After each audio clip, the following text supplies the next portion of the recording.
Ladies and gentlemen, boys and girls, moppers, choppers and spendthrift shoppers, welcome along to the Joe Spivey YouTube channel where we discuss books and little else.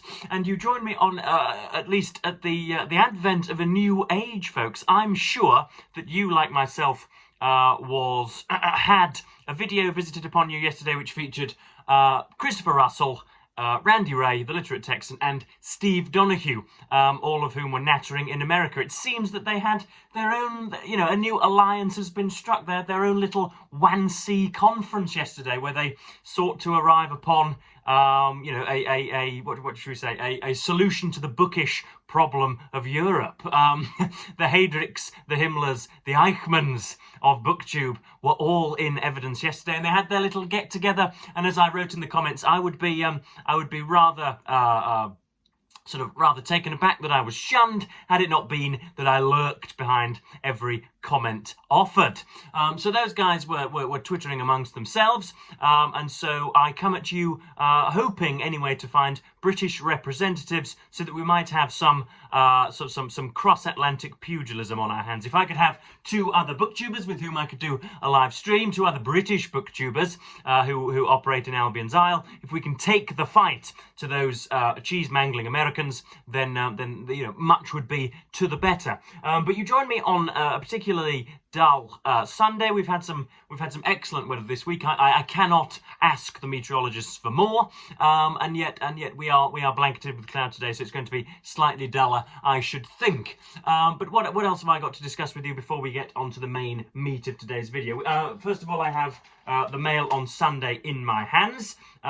This is, of course, bought for my maternal grandmother and grandfather, but I get a little bit of a look at it beforehand, before we meet them over Sunday. And the headline today shows, or reads, "Bombshell email that could free Lucy Letby." Now, Lucy Letby does not feature on this front cover. She is a rather ghoulish woman, it would seem, who has been at least instrumental in the killing of multiple young babies at a particular hospital, I believe in Staffordshire, but I could be wrong about the particular county.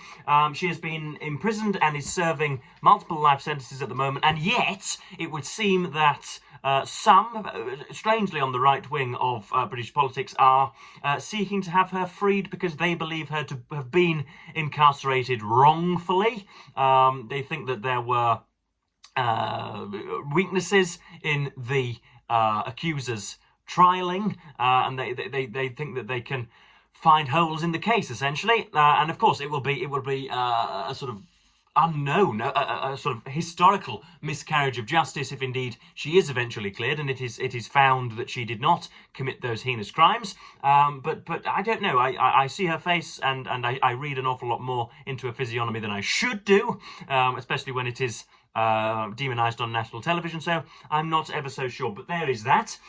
We also have, just coming in the last 15 minutes, if I check my earpiece, Mother's just been out to buy that newspaper, and she didn't tell me about this, but I think a few weeks or months ago she was misnamed in the street. Somebody, and her Christian forename is, her legal given name is Tracy without an E, and she was recognised as Kelly in the street not so long back, and of course she frowned whenever she was misidentified, and she has met the gentleman that misnamed her this morning and said that the only reason he called her Kelly was because his friend Kelly has recently just moved on to this here Victoria Dock and mistook her for my mother, mistook my mother for his friend, and so Mum has something of a doppelganger, it would seem, and of course I gave her the great familial advice, which is that, of course, now that she cannot be identified on CCTV, she should go around slashing indiscriminately. So there we go. It is said that there is a double everywhere. There is a doppelganger everywhere. My doppelganger is probably working in a bike shop in Stockholm, or is probably, I don't know, he's probably serving the Danish royalty as we speak, but Mum's is within a 5-mile radius apparently, so we've got that to deal with as well. But yeah, let's get on to what I want to discuss properly in this video, and that's 3 types of bad book and how the nature of those books dictates my response public and private, to them.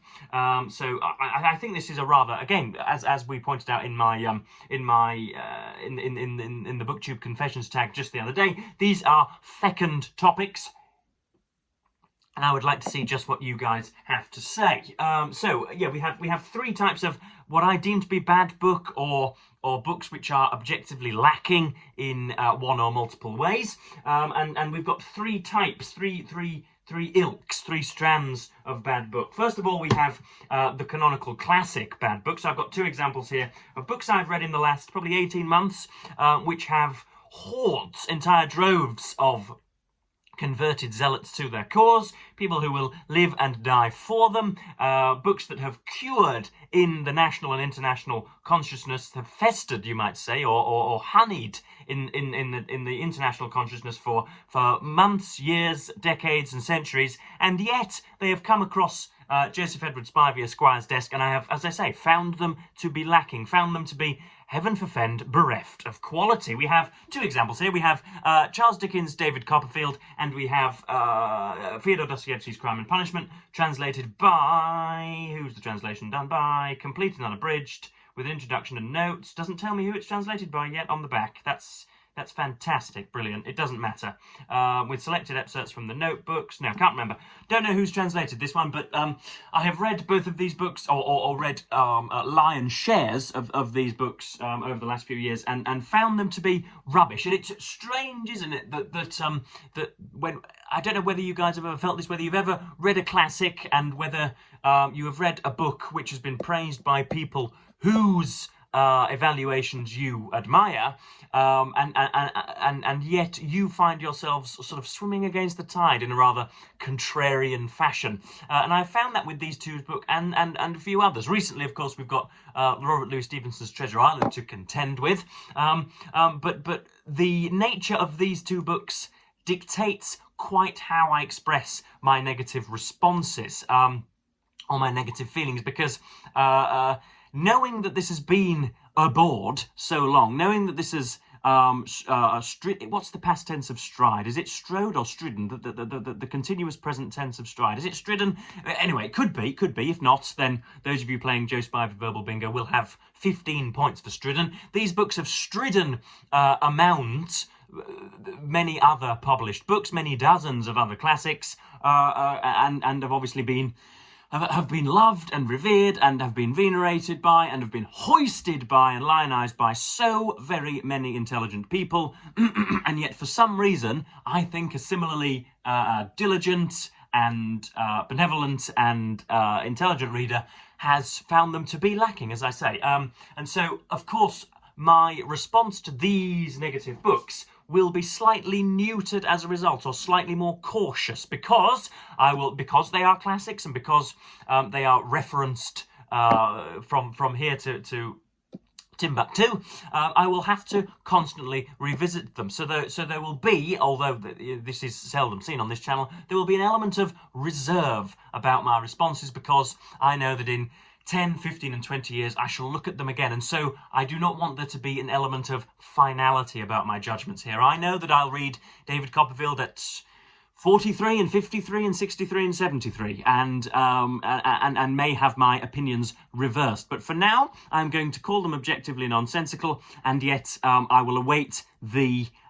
maturation of time in order to change my opinions on them. But do you ever feel that way when you come across a toe crusher or a stonker, when you come across something which has long donned laurels, and find it to be poor? Do you ever feel that you are somehow outside of the party, that you have been excommunicated from the zeitgeist, and how indeed do you navigate that process? Because I am, I think, anyway, strangely honest on this channel, and whenever I have read something which I take to be worthless, I often take my shirt off and shout about that from the rooftops. And yet some of you, I know, will demur. Some of you will become mousy because millions of people have liked a book and you have hated it. I suppose we need to, once more, we need to separate subjectivity from objectivity. But I don't want to pettifog this morning. So that's the first type of bad book, and how the nature of the book affects my criticism of it, or my at least my outward criticism of it. Next up, we have a second genre, which is the most enjoyable and the most firesome, or the most furiousome, or furious. And this is the, what should we call it? The bad book, the objectively awful book, which is extremely popular. So we have Sally Rooney's Normal People, and we have, I don't know whether this will be extremely popular, but it comes from the pen, the same desk, the same sniffling hovel as a best-selling author. That is Beth O'Leary's Swept Away. Now, if you want my specific comments on this, you will have to look at Open Letters Review, which is a veritable site in America, but of course the online space de-geographizes everything, or denatures everything, so you can go and read my individual thoughts on it. But I thought that it was capital B bad. I think that will be broadcast in the review, and the reason, in fact, that there is a small bookmark on the front here is because the aforementioned Tracy Revel is indeed reading this as we speak, so maybe she will give me some more enlightened thoughts. I'm not sure, but these will focus largely on Sally Rooney's Normal People. These awful books, I do not feel those compunctious visitings of nature, as Lady Macbeth might have it. I do not feel in any way as if I am wrong. I do not have a sort of ghost, a doubtful ghost in the back of my mind, as I do with Crime and Punishment, and with Treasure Island, and with David Copperfield, and with the Dickensian oeuvre as a whole, because I somehow, this has yet, first of all, to stand the test of time, as I think Martin Amis and no doubt scores of others have said, braces of others have said. The writer dies twice. It may even have been Vladimir Nabokov, I'm not sure, but they die corporeally, they die physically when they're browning blankets in their mid-90s, and then they die a second time when their books either go out of print or out of popularity, out of popular recognition. And I think that Sally Rooney will die once before she actually passes, before her heart indeed stops beating at age 78, age 84 or whatever, and then I think she will die a second time when she is old. In other words, because these books are so popular now, I also do not feel as if I am, as I am with the third category, somehow depriving Sally Rooney or Beth O'Leary or anybody else of a readership. I'm not depriving them of readers, and my role as a book critic is to advise people, essentially, and to, of course, inflame their hearts and stimulate their minds. And so if you have two books, or if you have a particular author whom has received millions and billions of pounds as a result of their work, who could do nothing but straddle crocodiles in the Bahamas if she so wished, not taking heed of the fact that crocodiles are indeed not native to the Bahamas, Joe, but we shall move on.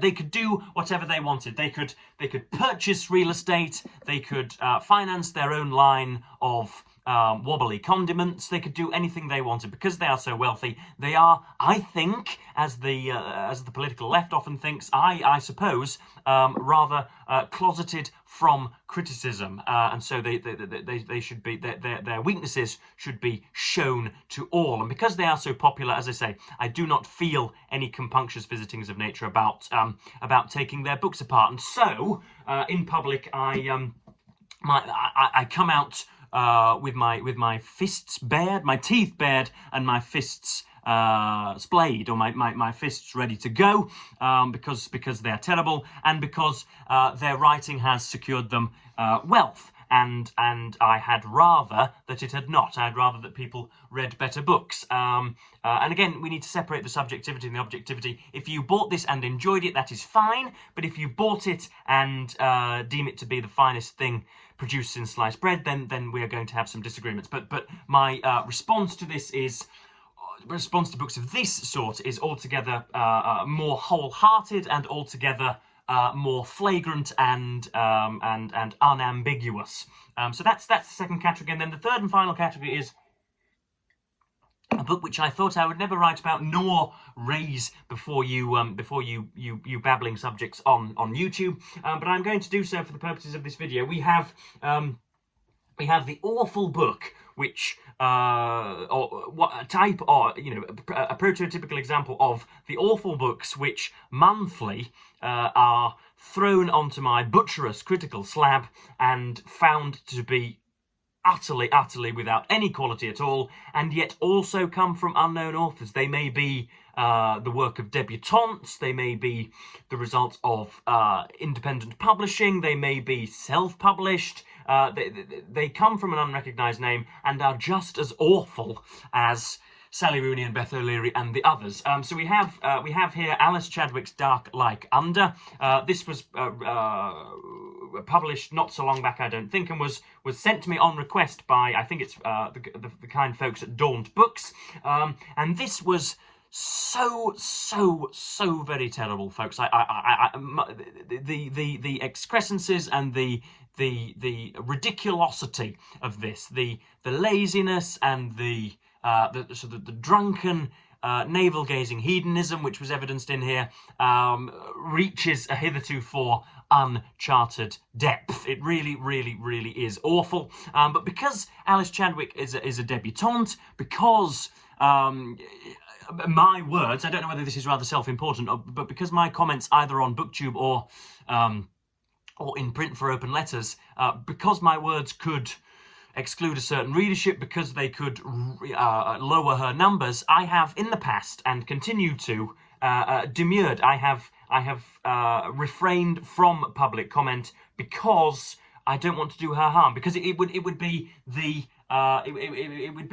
sort of bookish equivalent of slitting a child's throat because you found their fingers in the cookie jar. In other words, they are too young and powerless and too stupid to know any better, that to punish them in a rather sort of Nazified and Soviet-esque way would be gratuitous and would be counterproductive and not very beneficial, and would say, I think, much more about the reviewer than it would the particular book. And so my censure had its clause retracted on this occasion, and I've lost count of the amount of awful books which I've had sent through the mail, which I have not upon which I have not divulged any opinions, because it was so terrible, and because the person producing it counted so much on every single review. I did not want to skew the market, because it felt, as I've said before, gratuitous and unworthy almost, and it felt slimy and rather I don't know, it rubbed me up the wrong way, to say the least. So those are the three categories of terrible books. I'm sure that taxonomers amongst you will look for other categories of bad books, but I've found, three broad branches of bad books: legislative, executive, and the other branch is judicial. Three different branches of terrible book, and I hope I stimulate some conversation in the comments, and indeed amongst your nearest and your dearest. But I wanted to get that off of my chest, because I've read in the last 3 or 4 weeks all three types of bad book, and have had my responses stunted as a result. I wanted to share that with you. But I will probably stop faffing now and go and enjoy my Sunday. Christopher Russell and Randy Ray and Steve Donahue are probably enjoying their Sunday together, having tea and muffins in their own little dwellings. But us folks, us British folks, us Britons are glad at last. Another point that I wanted to make was Douglas Murray, who with whom I disagree vehemently on nearly everything these days. But he had the stones, he had the gall to swagger into the Joe Rogan parlour, into the Joe Rogan studio, not 3 or 4 days ago, and take Joe Rogan for all that he is. He had the courage, Douglas Murray, to, I suppose it is the courage, or at least the impertinence, I assume, the perceived impertinence, to point Joe Rogan out as the imbecile, emboldening charlatan that he has been for 2, 3, 4, and 5 years at least. He stood on, he didn't stand on the stage. He donned the headphones. He donned the synecdotal headphones, and told Joe Rogan that he might like to introduce some balance, and that any notion of his being somehow minor in compared to the so-called legacy mainstream media is completely and utterly ridiculous and without point, without evidence. So I enjoyed Douglas's first 15 or 20 minutes where he took Dave Smith and Joe Rogan to task, and when finally the anti-Churchillians who supposed that who supposes that the single finest historical figure of the last 150 years was doing his job solely in response to Jewish finances. It's nice to have that finally refuted, is it not? But I have not been on top form today, and yet I've managed to do a 20-minute video, and so I'm jolly well pleased to have shared something with you folks. So I will, as per usual, bid you a fond farewell and sort of. Oh goodness me, we really are falling to bits, aren't we? I will make sure that I'm back. Christ alive, I'd better go and have my brains reinstalled. But yes, thank you ever so much for watching BookTube, and as per usual, I'll say goodbye.